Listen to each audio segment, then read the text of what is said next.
White walls make a space look bigger. Small spaces need tiny furniture. Interior design is just picking nice cushions. If you've ever thought any of these were true, this episode is for you.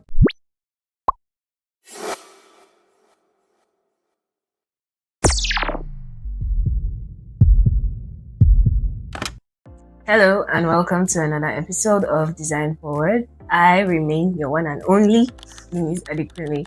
And with me today is a new face, a beautiful face at that. Hello Adeife. everyone, my name is Adeife. Welcome, Adeife. Thank you very much. Today we have a very, very interesting topic, and it's a topic that we're all familiar with. We're going to be breaking down design myths that we're kind of familiar with or that we hear quite often. We're going to be breaking them down to know if the myths are true or they're false. So let's get into it. So we're going to be starting off strong with our first myth. Adeife, what do you think about this myth? The first one says, good design is expensive and interior design is a luxury. Is it a good myth or a bad myth? Very bad. Why? Very, very bad. But interior design is actually a luxury service if you think about it. It is, but not in the way people understand that myth. They think it's a waste of money. They think it's not necessary. They think they can put things everywhere and everything works. But you know how engineers say they are useful so you don't have a sick building. A sick building where plumbing doesn't work properly, or the first couple of weeks you have water running and after that it's gone. Or you don't have your electrical placement well. Same thing with spaces, living spaces, interiors. You can have a sick space. A space that's not properly planned out. Spatial planning isn't taken into consideration. Your budget is not properly allocated. That's the use of an interior designer. An interior designer helps you to properly plan your space with consideration of how you're using the space. How the space can make you feel, how it can make you more effective, how the space will be very functional to you. Each space has its own use, and when you're designing a space, it has to be taken into consideration. So it's a very big myth, and the amount of money that you think you're wasting on an interior designer, you would spend it on maintaining the space or repairing the space in the long run. And so you very much need an interior designer because at the end of the day, it does save you money. Yeah, it does save you money.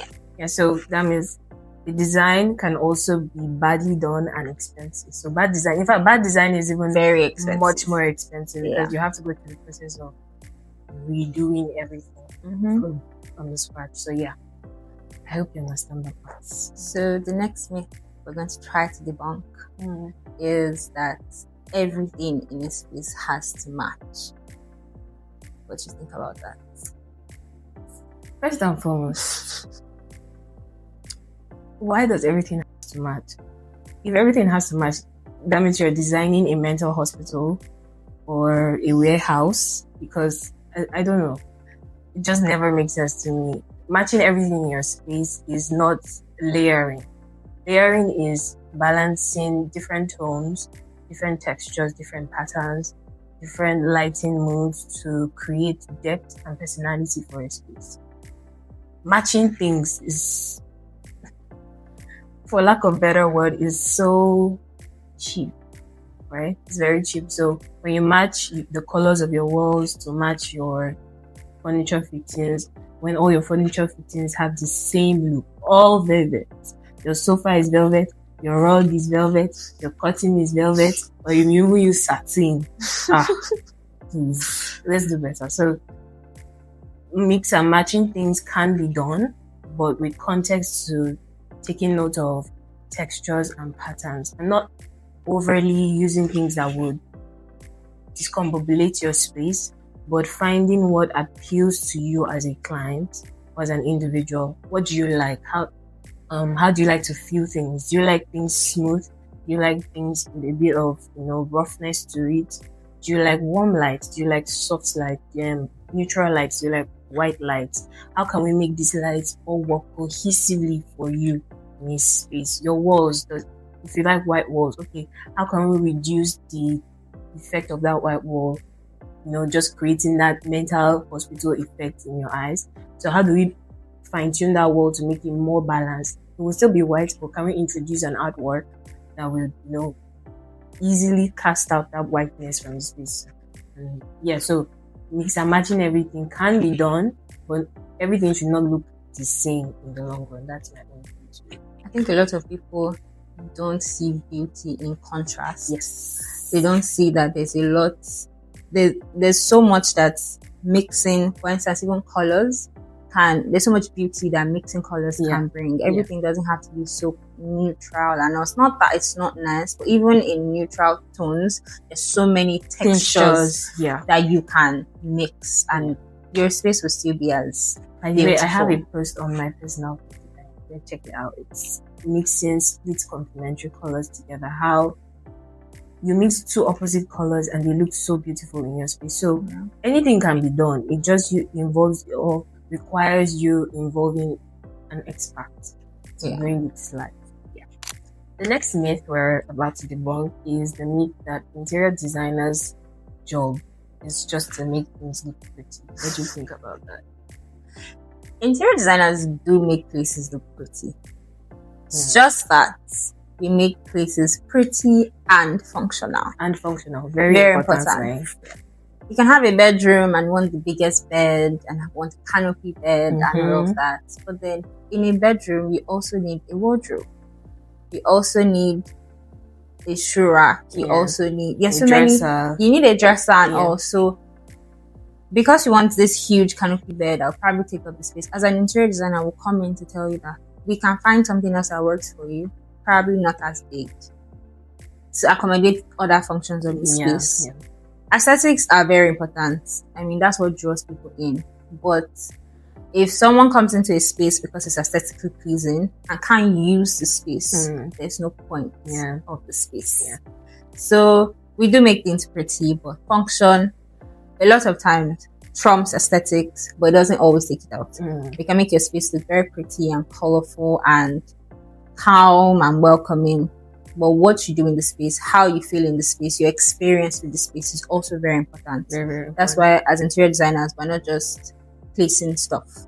We are thinking beyond the different components, how those components are used, how you interact with the space. So, I totally agree. Yes, the interior designers actually do make things look pretty, but aside making things look pretty, the functionality also matters. So that's what makes you an interior designer, or that's what makes us interior designers. We're not just interior decorators. So we're just making things look pretty. That is decoration. That is what anybody can do. In fact, my junior brother can do that. But designing is taking the experience of the user, the individuality of the user, and saying, okay, this user, what does this user use this space for? So that's why when we go for consultations to meet our clients for the first time, you find us asking questions like, okay, who is using this space? What is your day-to-day activity in this space? How do you function? Are you a night worker or you work during the daytime, right? So things like that inform every piece of item that comes into this space. Someone that works overnight, I've had a client like that said she doesn't mind for her windows to not even exist in her space. Like, she doesn't care about natural lighting. Why? I had to ask why, because I found out that she actually works overnight. So daytime she's sleeping. So, and she likes blackout blinds. She doesn't want any source of light coming into the space. Otherwise, she'll wake up and then she'll feel discombobulated, very tired, and not be able to function through the night when she has to work. So these are important informations that we ask our clients, or that we get to know through our clients, and then that helps us, design the space to be pretty and be functional in the long run. So I think another thing is considering something as little as proportion. For instance, a lot of people love paintings, artwork, and all. The size of the artwork that you have in your space matters. It matters. Small things that you may just think are just add-ons. They're very important.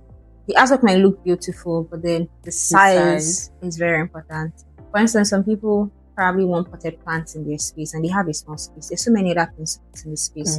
There's so many other type of plants that as interior designers we can consider to use in your space. If you want some form of greenery, maybe some that can be on shelves, on walls, and we can explain to you how that makes your space better and still has an aesthetically pleasing feel. So in summary, we are like the doctors of your houses or your spaces, commercial, corporate, residential. So the next myth we're going to deal with is that white walls make rooms look bigger.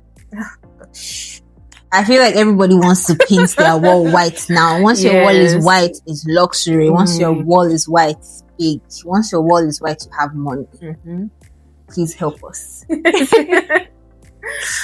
I'm going to be a bit biased with this one because I like colors a lot.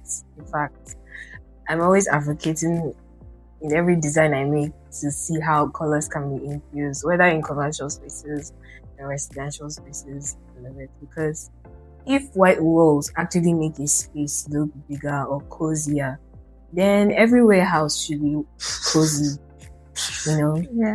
Every warehouse should look like luxury. Every warehouse should be expensive. You get my point? So yes, white walls are great, or white interiors, or white in itself can make a space look expansive, but the essence of colors in a space is to add contrast, depth, personality, right? So yes, I can get a space painted white. Back to the example I was giving when I was talking about the myth number 2, and where we're talking about including an artwork to a space that has white walls, things like that, or a decorative element, a sculptural piece on the wall, something. So white walls are great, but the real essence of designing a space or setting a space, or what makes a space stand out, is how you manipulate that white with all the other furniture in the space to make it have personality. I'm very strong on personality in designing a space because every space is custom made. Every space. What I like is not what Adeife likes. What Adeife likes is definitely not what Oluchi likes. What Oluchi likes is not what you would like as a client. So every client or every person, every individual has taste. You have something that you have experienced all through your upbringing. What makes your space now peculiar to you is the elements that are now in that space. I'll give a perfect example. Growing up, for a long time, our house was never painted. We had concrete walls. So architects would call that brutalist architecture, right? We're concrete walls. I liked it subtly. And then they brought paint, and the living room was painted like peachy. This half painting that we used to do back in the day, that we do the lower bottom, the color, the top, another color. So we had like peach and brown, which was fine. Then he came to my room, and my dad painted my room blue. I hated that room so much. Every time I come home, I'm like, back to depression. It felt like seasonal depression. Every time I was always so sad. And then my mom's room was white. But her room was white, and it had like a corner that was like her dressing corner had like a different color, like almost the same peachy tone. So it felt like, you're coming from the bedroom to like this cozy corner, and you can get pretty and all dressed up. So that particular corner became like our gisting spot in her room. Like me and my sisters, my mom would just sit looking at the mirror. Yes, the mirror was mainly what we were looking at, but understanding design as an interior designer now, I understood that the color had to also play in the the use of that space. Every other element was important, but the color, just that niche that was carved out, it just made it look like a separate segment in the space that just made it alive, right? And then I hated my own room. So when my dad now was renovating, I requested, I want that peach color. Even if you're going to repeat both top and bottom, like in the living room, do the bottom peach, then you can do the top maybe white or something. And I promise you, after that painting, every day, every single day, I would mop my room, clean, make it look nice, set up my Had bed. a big effect on It your had a big mood. effect on my mood, on my productivity, on my alertness. I became friendly, right? So everybody growing up, in fact, my uncle would always say, "You're always frowning your face. You're not happy. Hey, happy child." But when all that change happened, it was as though like a light bulb opened in my head and I could feel my space more effectively. So yeah, white is not the enemy. It's the use of the white. Take another example, Lekki apartments. Sorry to drag developers, but the reason why most people don't feel the worth of what you're selling or what is being advertised is because there's no furniture, number one, and then the color is just white. Everywhere just looks mental hospital, psychiatric ward vibe. No, imagine you paint white walls, you go to the bedroom, you try different colors, maybe neon greens or yellows, pastels, and all that in different spaces. It gives it more depth. Growing up, I think most homes that you go to, traditional homes, had what made it look like a home or feel like a home was the use of color in the space. So white walls are not the enemy, but the use of the space overall. So you can use white walls, but how do you balance that white wall to see that it's not creating a negative effect on the user of the space? Because I think that's my own thought process. That's really good. I think people need to research on the effect of colors on moods, productivity, just functionality generally, and maybe we can move forward with this conversation. So, right. And for the last myth number 5 that we're going to be debunking, it says small rooms need small furniture. Is that true or false? There's another reason why you need an interior designer. Interior designers understand the elements and principles. And one that would majorly come into play here is proportion. The fact that you have a small space is a problem we're already trying to solve for you. You need to understand that 5 tiny pieces does not solve the problem of a small space. It doesn't consider flow, it doesn't consider traffic, it doesn't consider general use of the space. I think in small spaces there should probably be an emphasis. There should be like a furniture piece or something in the space that emphasizes the space and so makes the space so like a focal piece. A focal point, exactly, or piece rather than small tiny pieces. If you consider maybe one sofa, well proportioned sofa, over 5 tiny accent chairs, that would at the end of the day still take the number of people that those 5 chairs would take, if not more, if it's properly placed. So no, small spaces don't need small furniture, it just needs well proportioned furniture. Yeah, so true. Because adding the essence of properly planning a small space is to avoid chaos. So when you put more smaller pieces in an already small space, there will just be a lot going on, and you wouldn't know how to.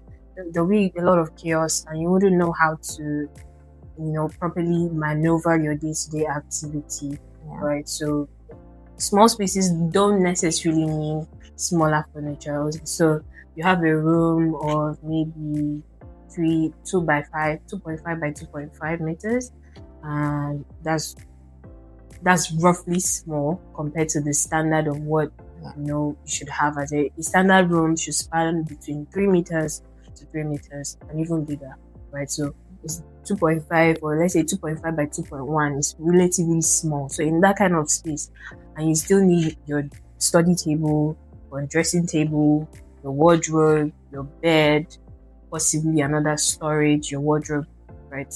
These things are important, right? So calling an interior designer into this space, and then you now say, oh, because it's a small space, I think I'm just going to have a 4x6. No, not 4x6 now. That's student foam bed. Well, what's the size of that bed? 3 by 6. You now have a 3x6 bed, and then you have one small table for your dresser. Now another small table for your study table, and you now have a wardrobe. You now have placed the wardrobe maybe in between both. it's chaotic, right? Yeah. There's just a lot going on. Meanwhile, what an interior designer will do is see who is going to use the bed. Is it just you, or is you and someone? If it's 2 persons using the bed, okay, how can we plan for either a 4x6? If in the eventuality I can do a 6x6, which is most likely not possible. So we'll look for a fine balance between a 4x6 or a 5x6 bed. See the position that it can stay, that will not affect your bathroom door and even your entrance door into your room, right? That's one. Second thing, you need a study table, you need a dresser. Okay, how can we merge both functions to see that you can both do your studying and your dressing on that same table and it's adequate enough? And then we'll find where we can place your wardrobe, or can we incorporate your wardrobe, your study table, your dresser all in one unit so that everything is not scattered everywhere. It's just in one position and make it look clean. That way you can easily move from bathroom to bed to study, or from bathroom to dresser to study to bed, or from bathroom, dresser, wardrobe, study, whatever. It just seamlessly plans your space. So the things to consider: proportion, which is scale, the scale of the items, the proportion of the bed to the wardrobe. Not saying that the wardrobe is grand because we said you must have a focal point. Your wardrobe should not be ginormous, and then your bed is now, you are looking for how to squeeze inside the bed, right? So things like that. And another idea could be, okay, depending on the space, depending on how small. And then, some spaces are smaller in width and longer in length, right? So if you have a situation like that, how can we make the space work for you? Do we move your bed a bit forward, create a divider behind the bed, do something behind your bed where you can have your wardrobe, your closet, your studying, everything. Another thing to consider is even foldable desks or wardrobes that can be hidden, like maybe incorporated in your beds. Things that you can have your many pieces, but there's so many ways they can be raining placed. So much now is storage under the bed. I see more Gen Z students or even couple adapting that kind of design where they have storage system under the bed. So how do you design something that will not be tacky? So at the end of the day, you see how all the needs were flowing into each other. Everything is really important. The space needs to be pretty, at the same time be functional. That's the full essence of what an interior designer does. And I hope you guys have really enjoyed this session. Hope so. Had a great time. All right, I've had an amazing time, and I hope you have. And I hope our viewers also had an amazing time watching this episode. So in closing, what do you say to our viewers? Interior designers are very important. Interior design is not just about following rules, but it's about understanding why those rules even exist in the space. So in essence, your space, that's your space. It should support your life. It should not kill you. Don't stop fighting for your life in your space, either commercial or residential, right? Reach out to 528 today, now. So we can take off the mental stress of a properly planned space from you. Do not forget to like, subscribe, share again, and again. Don't forget to like, subscribe, and share. Subscribe, please. Subscribe. The button is right below. Thank you so much, and see you in the next one. Bye.